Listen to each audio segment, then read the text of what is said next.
Your own home. The creak of the third stair. The way the morning light hits the kitchen floor. You think you know every inch. But a house is more than just rooms you live in. It's a structure with secrets. Spaces between the walls. Voids under the floorboards. Places that were never meant to be found. These are 3 true stories about what happens when you find a door where there should be one. Story 1. The Landlord's masterpiece. When Chloe moved into her first solo apartment, a vintage studio in an old house, she loved the character, the high ceilings, the original hardwood floors, the beautiful wood paneling on one wall. Her landlord, a quiet, older man named Mr. Albright, had been oddly insistent about one rule. The cleaning crew comes every other Tuesday when you at work. Do not be here. Do not reschedule. It was strange, but the rent was cheap. The first sign wasn't a sound, but a smell. A day after the first cleaning, she noticed I had a faint, coppery, chemical smell, like bleach and something else, coming from the paneled wall. She dismissed it. Then, she started finding things. A single, long, dark hair on her pillow that wasn't hers. The faint, greasy outline of a handprint on her refrigerator door. She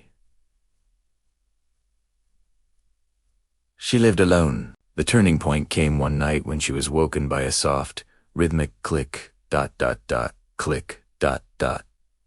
From the paneled wall, it was the sound of a latch. Heart hammering, she watched in the moonlight as a nearly invisible seam in the wood panels widened and a hidden door swung inward, revealing a pitch-black space. Standing in the doorway was Mr. Albright, holding a small video camera, its red recording light glowing like a demon's eye. He wasn't looking at her. He was staring at the camera's screen, a small, satisfied smile on his face. He whispered, not to her, but to the device. See, I told you she'd be a beautiful sleeper. Chloe didn't scream. She didn't move. She just closed her eyes, pretending to be asleep. Her body rigid with terror, she heard the soft click of the door closing. The next morning, she packed a single bag and never went back. She broke her lease, forfeited her deposit, and never reported it. What would she say? The police would find nothing. The room would be gone.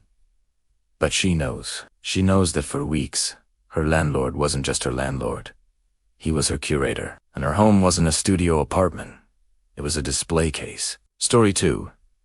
The history in the walls. Leo bought a dilapidated farmhouse, a fixer-upper. He planned to restore himself. While tearing out the old kitchen drywall, his sledgehammer broke through into a void. Shining his flashlight inside, he saw a small, hidden room, no bigger than a closet. It was empty save for a single, child-sized wooden chair facing the wall, and the floor was covered in a layer of fine, gray dust. The air that wafted out was frigid and smelled of old paper and decay. That night, the noises began, a soft, shuffling sound from the kitchen, like small, bare feet on the dusty floor. Then, a faint, melodic humming of a nursery rhyme he didn't recognize. He'd run into the kitchen, flashlight blazing, only to find it empty. The hole in the wall, a dark, silent mouth. The terrifying turning point came when he decided to seal it up for good. As he was nailing a new piece of drywall over the opening, a small, pale hand darted out from the hole and grabbed his wrist. The grip was ice-cold and impossibly strong. A child's voice, thin and reedy, whispered from the darkness. "Don't put me back in the dark. I've been so lonely." Leo ripped his arm away, stumbling back. He finished nailing the drywall up, his hand shaking, covering the voice that was now softly crying. He sold the house a month later, unfinished, at a massive loss. He told the new owners it was due to financial problems. He never mentioned a crying he can still sometimes hear, faintly, when he thinks about the place. He doesn't know if he trapped something in there, or if he set something free. Story 3. The Blueprint Life. Sarah and her family moved into a pristine, newly built home in a cookie-cutter subdivision. It was perfect, until Sarah, who had a knack for spatial awareness, realized something was off. The master bedroom closet shared a wall with the hallway bathroom, but the hallway itself was a full 2 feet shorter on the inside than the outside. Blueprint suggested there was a dead space, a void. Her husband told her she was being paranoid, but their youngest son started having nightmares, pointing at their bedroom wall and saying, "The quiet man is watching me dream." Then, Sarah found a single, muddy adult-sized footprint on the pale carpet of their walk-in attic, an attic they never used. The chilling realization hit her during a sleepless night. She was in the hallway, and she heard a faint, rhythmic scratching coming from inside the wall. It wasn't random, it was a pattern. Scratch, scratch, pause. Scratch, scratch, pause. It was the same pattern she used to tap on her son's door to say goodnight. This thing, this presence, had been listening to their routines. It was learning. She and her husband investigated the next day, tapping along the wall until they found a section that sounded hollow. With a crowbar, they pried away the drywall. There was no room.